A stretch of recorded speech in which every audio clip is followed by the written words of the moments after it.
नमस्कार, आदाब, सत श्री अकाल और खुशामदीद। Very very good evening to all of you people. This is your master teacher Harsh Priyam, जो कि आज बात करने आए हैं कि अगर कोई बच्चा 10वीं क्लास में या शायद 9वीं क्लास में है, तो वो बच्चा अगर जेडब्ल्यू की प्रिपरेशन करता है तो उस बच्चे को प्रिपरेशन कैसे करनी चाहिए। हालांकि ये कंटेंट इस चैनल पे बहुत नया है, पहली बार आया है, लेकिन इसका डिमांड पहली बार नहीं आया है। काफी समय से, काफी वक्त से बहुत सारे बच्चे बहुत बार ये कहे हैं कि सर 10वीं वाले बच्चों के लिए भी कुछ कराइए। तो आज का ये वीडियो छोटा सा रखूंगा, क्रिस्प रखूंगा, टू द पॉइंट रखूंगा। और मैं ये जानना चाहूंगा इस वीडियो के बाद कि ये वीडियो आपके लाइफ में कितना वैल्यू एडिशन कर पाया है। ये नीचे कमेंट बॉक्स में लिखकर जरूर बताइएगा, क्योंकि इसी पे डिपेंड करेगा कि मैं आगे ऐसे वीडियोस लाऊंगा या नहीं लाऊंगा, या फिर आपके लिए और क्या क्या चीजें प्लान करूंगा। ये इस वीडियो के कमेंट्स पे, आपके फीडबैक पे डिपेंड करेगा, ठीक है। और मेक श्योर कीजिएगा कि आप चैनल पे सब्सक्राइब रहें, सो दैट कि ऐसा बेहतरीन वीडियो आप तक पहुंचता रहे। तो सबसे पहले सब्सक्राइब हो जाइए, नीचे कमेंट बॉक्स में लिखकर जरूर बताइएगा सेशन कैसा लगा। चलिए शुरू करते हैं। अब देखो यार, बहुत सारा ऐसा बच्चा होता है जो 9वीं से या 10वीं से ही उसको पता होता है कि भैया मेरे को जेडबल करना है। अब यार वो बच्चा अगर फोकस्ड है तो उसमें उसकी गलती थोड़ी है। मैं ये नहीं कह रहा कि हर बच्चे को 9वीं 10वीं से तैयारी करनी चाहिए, तैयारी कर लो, बहुत अच्छी बात। बट अगर नहीं हो रही, मतलब नहीं हो पा रही, इट्स ओके। बट अगर हो रही है तो उसमें मैं तुमको पीछे तो नहीं ढकेलूंगा। ये तो नहीं कहूंगा अरे बेटा अभी तुम्हारे खेलने कूदने की उम्र है, होगी खेलने कूदने की उम्र बहुत होगी, बट बहुत सारे बच्चे फोकस्ड होते हैं। तो अगर आप वो फोकस्ड बच्चे हैं तो आपको क्या करना चाहिए, चलिए शुरू करते हैं। तो देखो, basic understanding of your path, आपको आगे बढ़ना कैसे है वो आपको समझ में आना चाहिए। बेसिक अंडरस्टैंडिंग में आपका 10th बोर्ड्स है, ठीक है। सबसे पहले तो आपका ध्यान यहां होना चाहिए, क्योंकि ये सुपर इंपॉर्टेंट है। 10th में नंबर अच्छे आएंगे तो आगे चलकर लाइफ में बहुत कुछ अच्छा करोगे। उसके बाद 10th के बाद आपका 11th आता है, और 11th के बाद आपका आता है 12th बोर्ड्स। 11th भी इंपॉर्टेंट है, हालांकि 11th में कोई ऐसा मेजर एग्जामिनेशन नहीं होता है, ना ही जेई होता है, ना ही बोर्ड्स होता है। बट 12th में सारी इंपॉर्टेंट चीजें आ जाती है लाइफ की। 12th का बोर्ड्स भी आ जाता है, 12th के टाइम पे ही आपका जेडब्ल्यू 75% का क्राइटेरिया भी आ जाता है कि इतने नंबर चाहिए। फिर 12th में ही आपका जेई मेंस आ जाता है। 75% नंबर लेकर आओगे तभी जाके जेई मेंस होगा। जेई मेंस होगा, उसमें 2 अटेम्प्ट होंगे। इसमें अगर अच्छा नंबर लाते हो तो फिर आप एनआईटी या ट्रिपल आईटी जीएफटीआई में जा पाओगे। और अगर इसमें इतना अच्छा नंबर आता है कि इन जगहों पर चले गए तो आपका कट ऑफ क्लियर होगा, और फिर आप जेडब्ल्यू एडवांस में बैठोगे। और जेडब्ल्यू एडवांस में फिर अगर अच्छा कर लिया तो फिर आपको आपका ड्रीम आईआईटी मिलेगा। तो रास्ता 12वीं के, मतलब 10वीं के बाद से चुनौतीपूर्ण हो जाता है। और ध्यान से देखने वाली, समझने वाली बात यह है कि देखो, तुम एक बहुत ही कठिन परिश्रम करके 10th बोर्ड्स पार करोगे, क्योंकि भैया 10th बोर्ड्स टफ होता है, मुश्किल है, सारे लोगों की नजरें होती है, जीवन का पहला पड़ाव होता है, ये सारे लोग कहते हैं, मानते हैं, जानते हैं। अब 10वीं में जब आप बहुत ज्यादा अथक परिश्रम कर अच्छा नंबर लाते हो तो जाहिर सी तौर पर ये ह्यूमन नेचर हो जाता है कि यार इंसान सोचता है थोड़ा सा आराम कर लेते हैं, कहते हैं ना वो खरगोश और कछुए की कहानी। तो इंसान सोचता है यार इतनी मेहनत की है, थोड़ा आराम कर लेते हैं, और वो थोड़ा आराम पूरा 11th बन जाता है। और ये 1 साल इंसान का वो हनीमून पीरियड हो जाता है। अब बच्चे की बहुत ज्यादा गलती नहीं है, क्योंकि भैया वो बहुत ज्यादा मेहनत किया था 10th में, तो उसने थोड़ा 11th चिल मार लिया। बट मसला ये है कि हमारा एजुकेशन सिस्टम ऐसा बना हुआ है जहां पे 11th क्लास एक्चुअली में आपको बहुत बड़ा जंग करने के लिए या बहुत बड़ी लड़ाई लड़ने के लिए प्रिपरेशन का ग्राउंड होता है। तो 11th क्लास में आप आराम तो छोड़िए, आपको नॉर्मल क्लासेस से डबल मेहनत अगर आप करते हैं 11th में, तब जाके आप 12th में बहुत अच्छा कर पाएंगे। क्यों? क्योंकि 12th में आप देख रहे होंगे एक साथ अचानक से बहुत सारी चीजें आ जाती हैं। 12th का बोर्ड्स आ जाता है, उन बोर्ड्स में 75% मिनिमम नंबर आने चाहिए, इस बात का प्रेशर आ जाता है। 12th के बाद आपका जेडब्ल्यू मेंस आ जाता है, मेंस में 2 अटेम्प्ट होते हैं, दोनों अच्छा करना है, इस बात का प्रेशर आता है। और ये जेई मेंस और 12th ऐसा कुछ होता है कि सैंडविच की तरह आप पिस जाते हैं। जैसे जेई मेंस का पहला अटेम्प्ट होता है जनवरी में, बोर्ड्स होता है फरवरी में, जेई मेंस का दूसरा अटेम्प्ट होता है अप्रैल में, जेई एडवांस्ड होता है जून में। तो यार तुम्हारी जीवन की ना ऐसी तैसी हो जाती है दिसंबर ऑनवर्ड्स, बिकॉज दिसंबर में प्री बोर्ड्स भी होते हैं। और ये सब कुछ करने के बाद आप 10 और कॉलेजेस का फॉर्म भरते हो, वहां का भी एग्जाम देते हो, जैसे वीआईटी, ट्रिपल ई, बिटसैट, ऐसा वैसा फलाना ढिमकाना। तो ये रोलर कोस्टर में बैठने के लिए और वहां मजबूती से अच्छे से परफॉर्म करने के लिए बहुत जरूरी होता है कि आप 11वीं कक्षा में बहुत अच्छे से अपने आप को तैयार रखें। तो जब ये जरूरी होता है तो, लेकिन ये बात ना मेजोरिटी बच्चा समझता नहीं है। अब जब मेजोरिटी बच्चा नहीं समझता तो 11th में चिल मार देता है। तो अब मैं आपको बताने जा रहा हूं कि आप 10th के साथ साथ कैसे तैयार हो सकते हैं, अपने आप को प्रिपेयर कर सकते हैं, और 11th में आप चिल नहीं मारेंगे। ठीक है, चलिए आते हैं। If you decide to start your preparation from now, it will be the best decision you are going to take for JEE journey। और क्यों? क्योंकि मैंने अभी आपको बताया कि आने वाले वक्त 2 साल काफी नहीं होते, जितना चीज आपके लिए करना है ये 2 सालों में बहुत ज्यादा, मतलब बहुत कम वक्त होता है। तो अगर तुम स्टार्टिंग से शुरू करते हो तो तुमको बहुत आसानी पड़ेगा, पहले तो तुम यहाँ ब्रेक नहीं लोगे, और दूसरा 10th बोर्ड से शुरू करते हो तो तुम्हारे पास 3 साल होंगे पूरे। ठीक है, चलिए आगे बढ़ते हैं। अब सीबीएसई की डेट शीट रिलीज हो गई है। 10वीं वाले जो बच्चे हैं उनका 15 फरवरी से पेपर शुरू हो रहा है, जो 10 अप्रैल तक जाएगा। हो सकता है आपका थोड़ा पहले हो जाए तो मार्च के एंड में हो जाए, आप अप्रैल से मोटा मोटी फ्री रहेंगे। ठीक है, ये मैं मान लेता हूं। अब आप अप्रैल से फ्री हैं, आप अप्रैल से जब आप फ्री हैं तो अब आप अभी से लेके फरवरी तक क्या कर सकते हैं और अप्रैल के बाद आपको क्या करना है, ध्यान से समझो।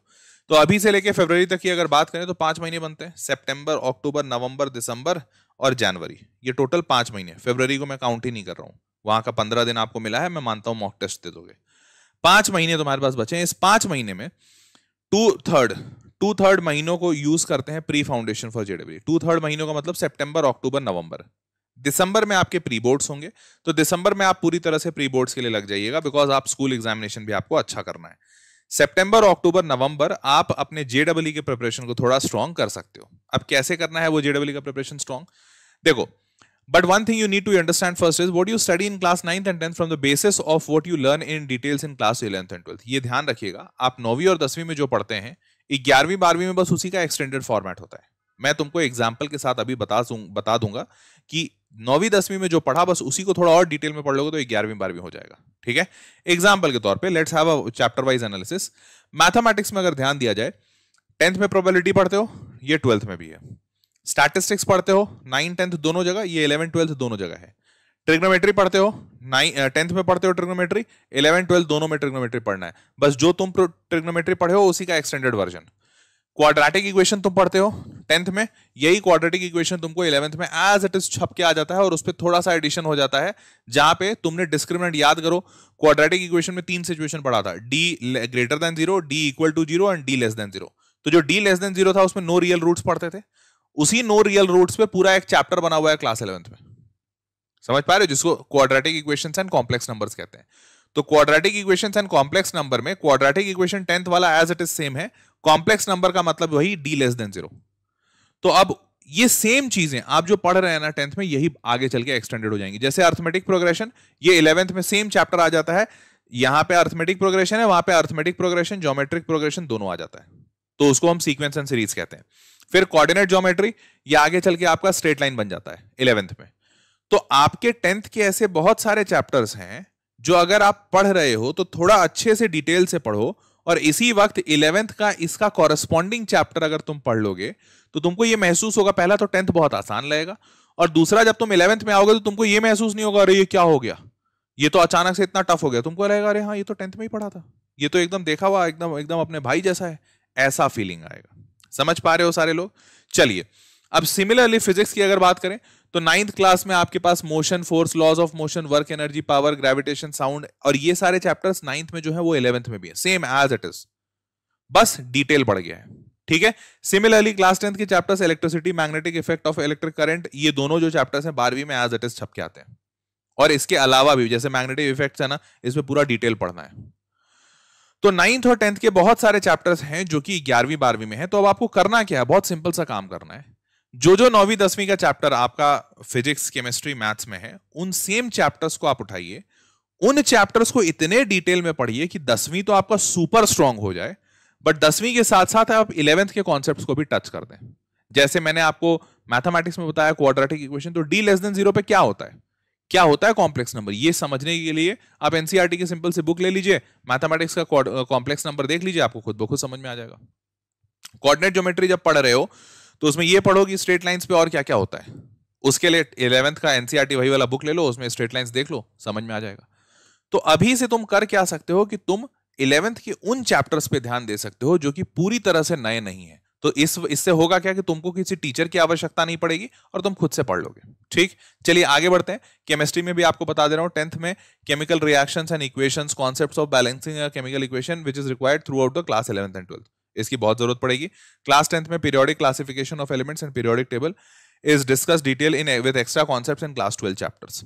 Classifications of elements and periodicity in properties, ये 12वीं का चैप्टर है। ठीक है, तो class 10 chapters carbon and it's compounds deal with the basics of organic chemistry. पूरे ऑर्गेनिक केमिस्ट्री में भैया कार्बन ही है और क्या है, ठीक है।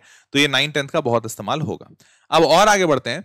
जेडब्ल्यू प्री फाउंडेशन की दो तीन चीजें आप ध्यान रखिएगा। पहले तो अर्ली जितना शुरू करते हो उतना अच्छी बात है, तो गोइंग टू बी बहुत बेनिफिशियल, सुपर डुपर इंपॉर्टेंट। तो ये बात मैं तुमको 2-3 बार इसलिए बताया हूं ताकि मैं चाहता हूं कि तुम सुपर कॉन्फिडेंट होकर इसमें आगे रहो, आगे लगो कि हाँ भाई ये कर रहे हैं तो बहुत अच्छी चीज है, इससे हमारा फायदा होगा। दूसरा, utilize the time to make your basic strong. जितना ज्यादा 9 10 स्ट्रॉन्ग करोगे 11 12 में उतना फायदा होगा, ठीक है। तीसरा, understand the syllabus so that you could know the continuation of topics. जैसा मैंने अभी बताया, तो मैंने 4-5 टॉपिक्स मैथ फिजिक्स केमिस्ट्री में बता दिए हैं शुरू करने के लिए। जैसे ही वो आपके हो जाएं, उसके बाद आप खुद से बैठिए, 10th का एनसीईआरटी लीजिए, 11th का एनसीईआरटी लीजिए और 12th का एनसीईआरटी लीजिए, फिजिक्स केमिस्ट्री मैथ्स तीनों का, और कंपेयर कर लीजिए कौन कौन से चैप्टर 11 12 में आपको दिख रहे हैं जो 10th में भी है।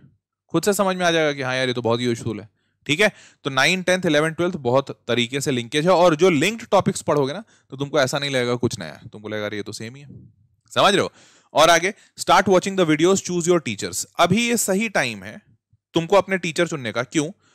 देखो यार, टीचर एक ऐसा इंसान होता है, देखो कोई भी टीचर खराब नहीं होता, विश्वास मानो, कोई भी टीचर खराब नहीं होता, क्योंकि जो टीचर है ना वो उसने बैचलर्स की डिग्री की है, मास्टर्स भी कई लोग किए हैं, और पढ़े लिखे इंसान तुमको पढ़ा रहे हैं। अब लेकिन टीचर खराब और अच्छा कब हो जाता है? जब मान लो कोई ऐसा टीचर है, so class today we are going to talk about quadratic equation and let's everyone write down complex number. So complex number is root under iota and we will talk about iota. So what is iota? अब जैसे हो सकता है एक कोई बच्चा बैठा हो जो बोले अरे वाह यार क्या मस्त टीचर है, एक एक चीज बता रहा है और उसको तो बोर्ड पे लिखने की आवश्यकता नहीं पड़ रही और सब इंग्लिश में पढ़ा रहा है, उसको वो टीचर बहुत पसंद।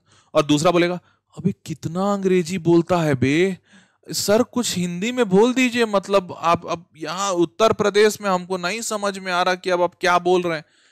तो वो सेम टीचर एक बच्चे के लिए बहुत अच्छा होगा, दूसरे बच्चे के लिए बहुत बेकार।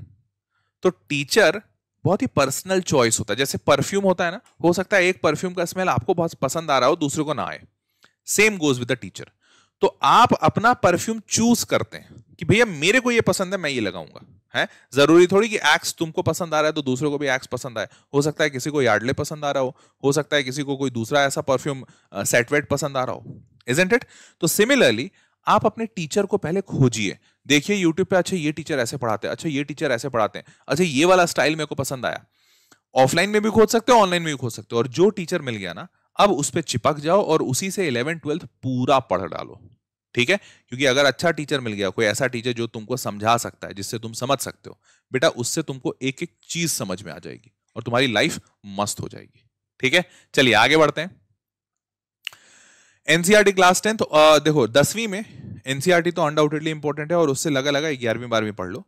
बट कोई ऐसा बच्चा है जो सर कुछ एक्स्ट्रा पढ़ करना चाहता है कि यार सर मेरे को थोड़ा सा और एक्स्ट्रा पढ़ना है, मेरे को 10th में ही रहकर 10th में और डीप अच्छे कॉन्सेप्ट जानने हैं, तो एक बहुत खूबसूरत बुक है बीएमए, ब्रेन मैपिंग एकेडमी करके है। ये अमेजोन पे आपको आराम से मिल जाएगी, आईआईटी फाउंडेशन की किताब है। आप इस किताब को पढ़िए, बड़ा मजा आएगा। एकदम सिंपल सिंपल प्यारे प्यारे सवाल हैं, छोटे छोटे नन्हे मुन्ने, लेकिन बनाने में पसीने छूट जाते हैं। तो इस बुक को बनाने में आपको मजा बहुत आएगा, ठीक है। तो ये अमेजोन पे मिल जाएगा, बीएमए आईआईटी फाउंडेशन लिखकर। Early practice on speed and accuracy of calculations, तो अभी से अगर हो सके ना, तुम में से कई लोगों ने वैदिक मैथ सुना होगा, वैदिक मैथ्स या फिर एबाकस, ऐसा करके कुछ भी अगर तुम सीख सकते हो, या फिर कैलकुलेशन यूज मतलब करते करते करते जल्दी करने की कोशिश कर सकते हो कि भाई मोबाइल नहीं यूज करें, कैलकुलेटर नहीं यूज करें। कैलकुलेशन जितना फास्ट करोगे 11 12 में उतना ज्यादा फायदा होगा, ठीक है। And then moving forward, time included in preparation into a daily routine. हर रोज बना लीजिए कि भैया मेरे को पढ़ना है 11 12 का, कुछ ना कुछ तो पढ़ना है, रूटीन में डाल लो और वो पढ़ो, ठीक है। ऐसा नहीं करना कि अच्छा आज मूड है तो 11 12 पढ़ लिया, उससे कोई फायदा नहीं होगा। Then time to develop more focus and concentration, yoga वगैरह अगर कर सकते हो तो बेस्ट होगा अभी से, दैट्स ऑल, ठीक है। तो देखो मैं इससे भी और ज्यादा कुछ सजेशंस और ज्यादा चीजें समझा सकता था, लेकिन ये पहला सेशन है, इतना एब्जॉर्ब करो, कोशिश करो इतने को अपने जीवन में उतारने की। अगर तुमको लगता है हाँ सर इतना हमने उतार लिया, फायदा हो रहा है, तो मेरे को बताना इसी वीडियो में कमेंट बॉक्स में, मैं ऐसे और वीडियोस आपके लिए लाता रहूंगा, ठीक है। चैनल पे सब्सक्राइब हो जाइए, आपके काम की चीजें मिलती रहेंगी। मिलते हैं अगले सेशन में, तब तक के लिए take care, bye bye, good night.